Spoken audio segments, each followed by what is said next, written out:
Reddit, what mystery or unexplained phenomena made you go, what the hell? Story 1. My uncle was supposed to go into business running sailing holidays with a group of friends, using a small yacht they'd hired. One morning, they radioed in saying they'd run out of petrol off the coast. They were told fuel would be delivered the next day, but when help arrived, the yacht was gone, completely vanished. The only trace ever found was a single life ring floating in the water. There are theories the boat was pirated, and over the years there have been unconfirmed reports that some of them might still be alive in different countries, but nothing has ever been proven. Some even suspected the yacht's owner because of how strangely he behaved after everything went down. With no ships reported in the area, the mystery has only deepened. The yacht, called the Patanella, remains missing, and there's still a huge reward for any information. Story 2. About 11 years ago, my cousin dropped her kids off at daycare like any other normal day. And then she vanished. She never came back, and no one has seen her since. Her face has been everywhere in our state, from posters to nightly news reports, and at one point she was even featured on America's Most Wanted. For a while it felt like maybe the attention would finally bring answers, but nothing ever came of it. A few years ago, her name surfaced in connection to a torture case, where the suspect allegedly threatened someone by saying he'd put them in the same hole as Melanie. That was terrifying, but it didn't actually get investigators any closer to solving her disappearance. To this day, there's still no closure, just an open wound in a family that's been left without answers. Story 3. I was doing an audit of a public program. I pulled a sample from something like 60,000 people. There were 12 people with the same name in the same town. I thought this was a clerical error, so I asked for backup. I found out 6 were really different people, but 6 others had the same middle initial and birthday. I asked for IDS and they sent me 8. There were 8 people with the same first and last name, same middle initial, same birthday, born in the same area. The 2 extras were 2 people with all those similarities, but they both had died. Here is the kicker, they died on the same day. I think about this all the time. I won't say this was not strange, but when dealing with coincidences, it is important to always remember probabilities don't always work as we puny humans respect them. And when you factor in all suggestions on this thread, for example, are those common names in that town, fraud, etc., the probabilities can only become less crazy. Story 4. My dad has told me this story a few times, and it still gives me chills. Back in the 50s or 60s, some of his cousins gathered at their parents' house after their mother had suddenly passed away there, just days earlier. While everyone was still grieving, one of the sons walked through the front door, collapsed, and died of a heart attack almost instantly. It was already shocking enough, losing a mother and her son in the same week. But then, when the family came together again at the house not long after, tragedy struck twice more. Another son, known for his dark humor, suddenly clutched his chest as if joking about having a heart attack. Except this time, it wasn't a joke. He really did die of a heart attack in the exact same room as his brother, inside the same house where their mother had just passed. 3 deaths, 1 house, 1 week. Story 5. The placebo effect is one of those things that never stops feeling weird, no matter how much you know about it. It's wild that simply believing you've been treated can trigger real physical changes in the body. Take Parkinson's disease, for example. The whole problem is that the brain doesn't produce enough dopamine, so patients are often given dopamine-based medication to ease their symptoms. But in one study, researchers gave a Parkinson's patient a placebo pill, something with no active ingredients, and just because the patient believed it was actual medication, their brain started producing dopamine on its own. That's insane when you think about it, because Parkinson's is literally defined by the brain's inability to make enough dopamine in the first place. It shows just how powerful the mind-body connection really is. Story 6. In 4th or 5th grade, we stopped all of our classes for the day. 2 people came into our classroom, a man and a woman, and they didn't say why they were there or where they had come from. They handed out questionnaire booklets that seemed like standardized tests, except for the questions within them. 50 or so questions, all of them true or false format, but with really, really weird content. Some that I can remember were T or F, worms talk to trucks, and T or F, apples are blue.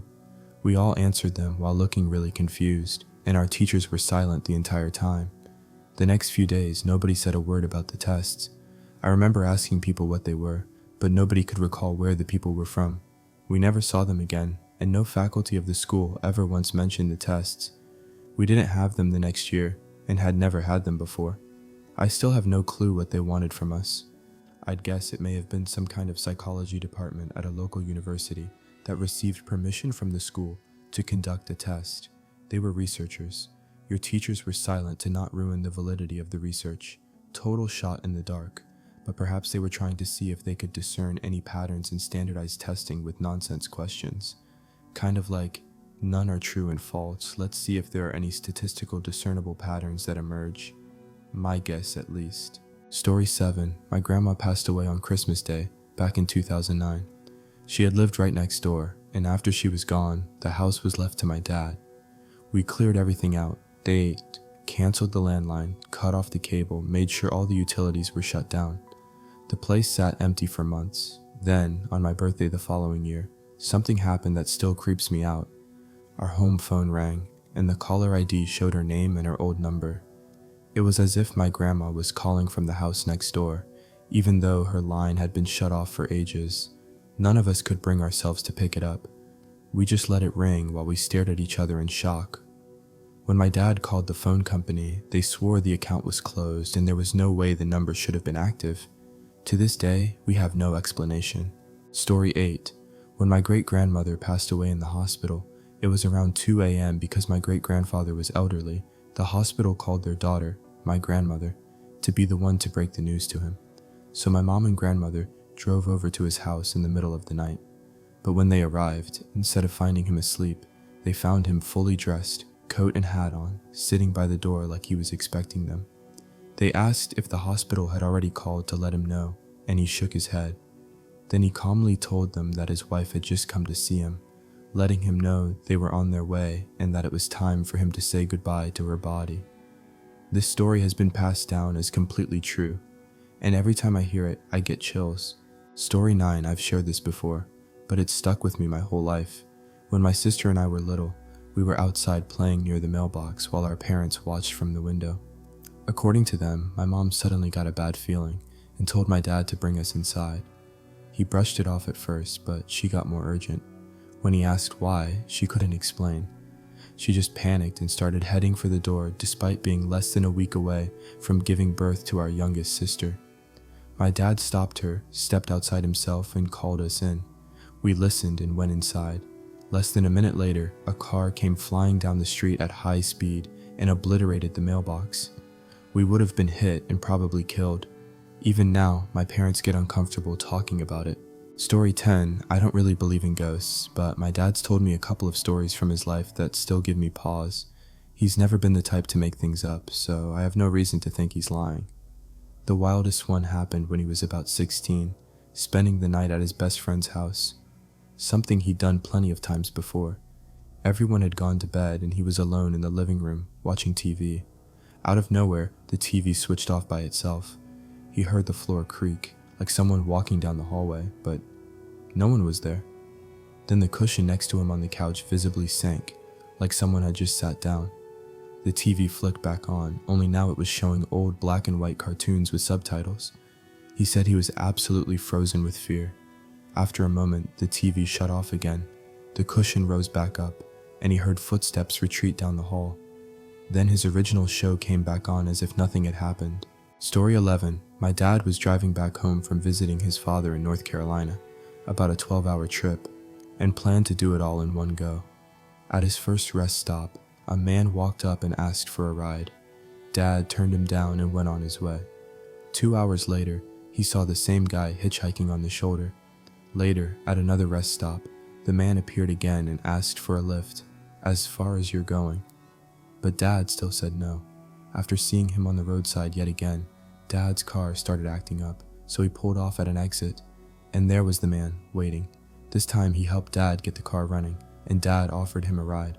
The stranger didn't say a word for hours. Next thing Dad knew, he woke up in a hospital. The doctor told him he'd passed out at the wheel, but witnesses saw his passenger take over and safely pull the car off the road.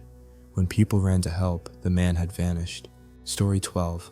I had a dream where my dad was fishing with a man in overalls, when suddenly some black, smoke-like monster surged from the woods and impaled him in the heart. Woke up from that dream to a phone call from my stepmother. My father was on the operating table for a heart attack. He had been smoking since the age of 17, and it nearly killed him at 38. He had 2 more by the age of 41. The kicker? He'd been replacing the toilet when it happened, had his buddy over to help, a plumber. Hence the man in overalls. I still get chills thinking about it.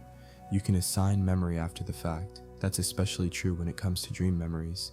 It's why people will dream of an alarm clock right before theirs comes in. What really happens is your brain is trying to make sense of your dream. And when something happens afterwards, your brain will assign it to your dream. So you had a weird dream you couldn't make sense of. You heard what happened. You retroactively explained your dream.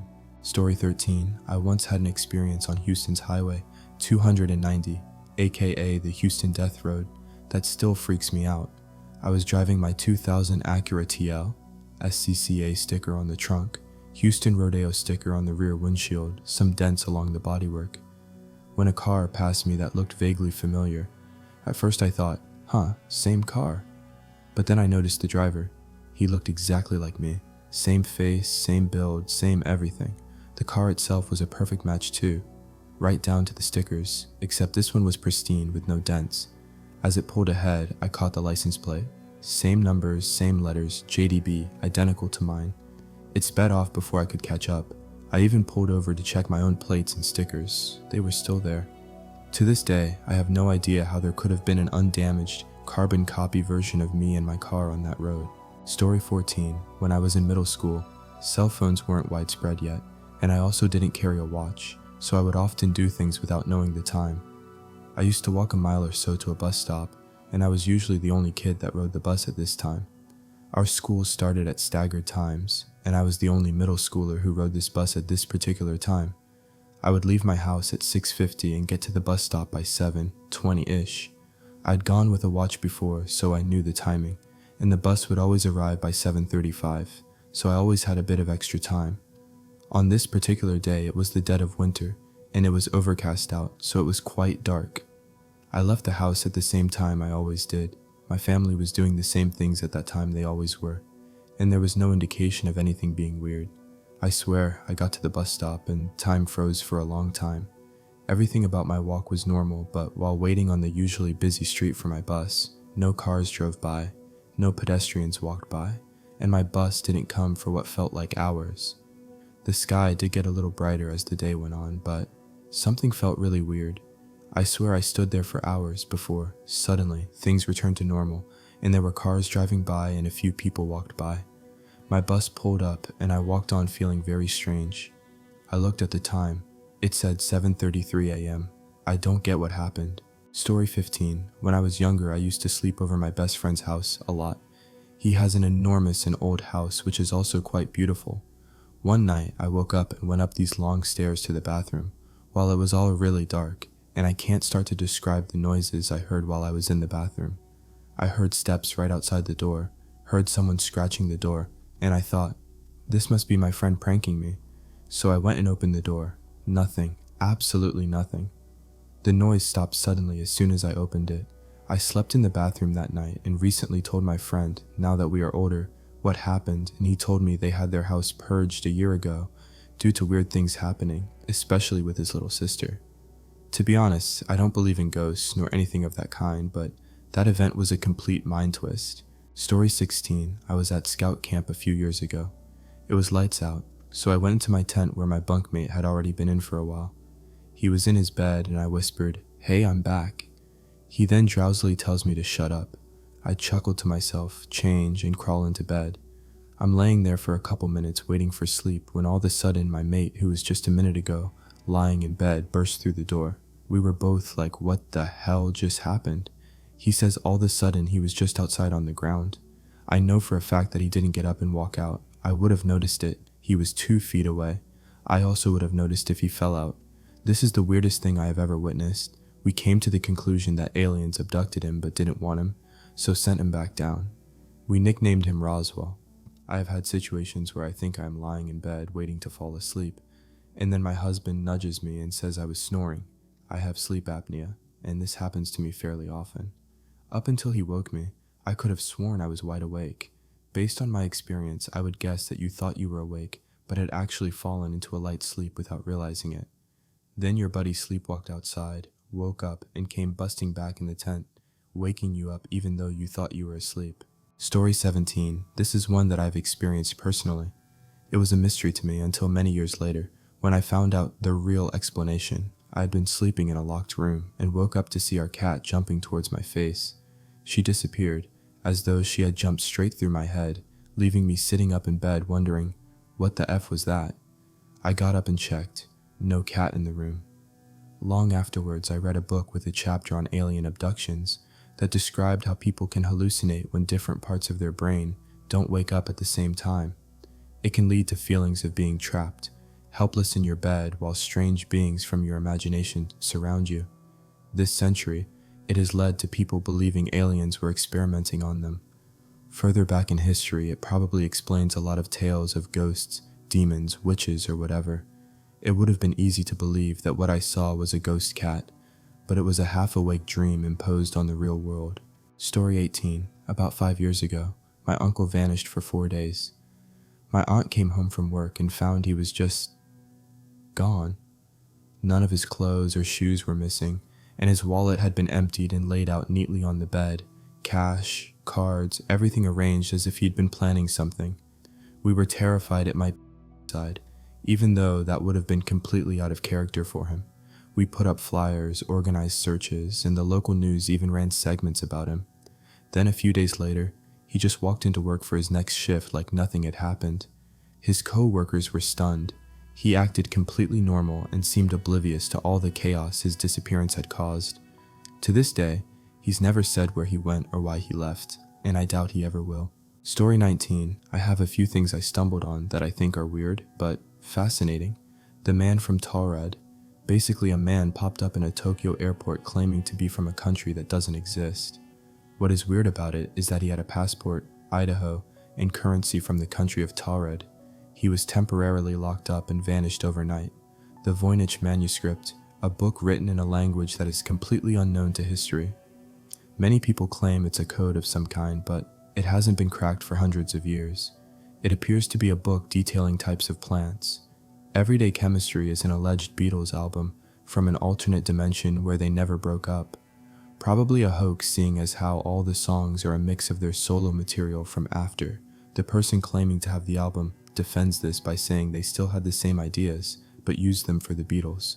It's worth a listen, just another weird thing that exists. Story 20. Astronomers here. I just attended the first ever conference on fast radio burst.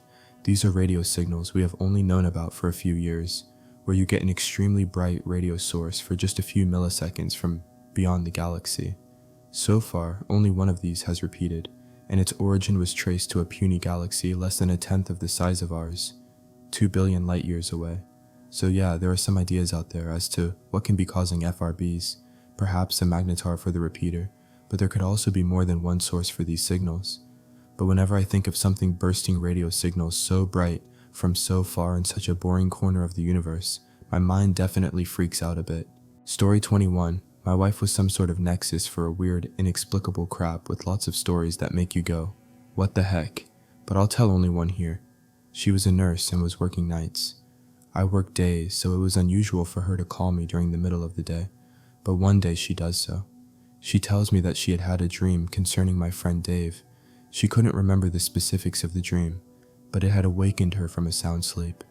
She urged me to call him and make sure that his family was okay. I did as she asked, because this sort of thing wasn't unusual with her. I spoke to my buddy, and he assured me all was well with his family. He had the day off and was not at work that day. I called my wife and told her that his family was well. She said, "No, they're not." Half an hour after getting off the phone with me, Dave got a phone call informing him that his son had hung himself. Story 22. I've always wondered if this counts as a real unexplained encounter, because it still creeps me out years later. I was about 17, hanging out at a friend's house around midnight. We stepped outside for a cigarette and heard a strange noise coming from behind a row of bushes. Since his house backed onto a field, we assumed it was a fox or rabbit. Nothing unusual for the UK. But the sound kept getting louder, so we moved closer to take a look. About 10 meters ahead, we saw this small white figure standing upright on two legs, about knee height, just staring at us. In the darkness, we could only make out a pale silhouette with 2 dark dots for eyes. After about 30 seconds, it slowly turned around, unnervingly slow, and walked on 2 legs back into the bushes. Then we heard a deep, dog-like growl and bolted inside, locking the door. Our friends dismissed it as a rabbit, but rabbits don't calmly turn and walk away. That image still gives me chills every time I go back to that house. Story 23. When I was pretty young, my mom would always go for runs around the neighborhood during the summer. One afternoon, after she had been home from a run for a while, I asked her, "Hey, Mom, can you take me to see that cool car you saw on your run this morning?" And I described it in a really great detail, based on how she had supposedly described it to me. It was a Plymouth Prowler. She said she had no idea what I was talking about, and probably had heard about it on TV or something, and not from her. Well, the very next morning, she gets back from her run and is super excited and kind of freaked out, because down the street is the exact car I had described. We went and saw it, it was cool. That was like 13 years ago, and we still don't really know how and why that happened. Story 24. I was at the beach late one night last summer. It was around 3 in the morning, and I always went to this beach to clear my head when I was stressed or needed some time to think. I was sitting on the boardwalk, no one else was around, about to head back to my car, and this lady came out of nowhere and asked me if I was religious and if she could pray with me.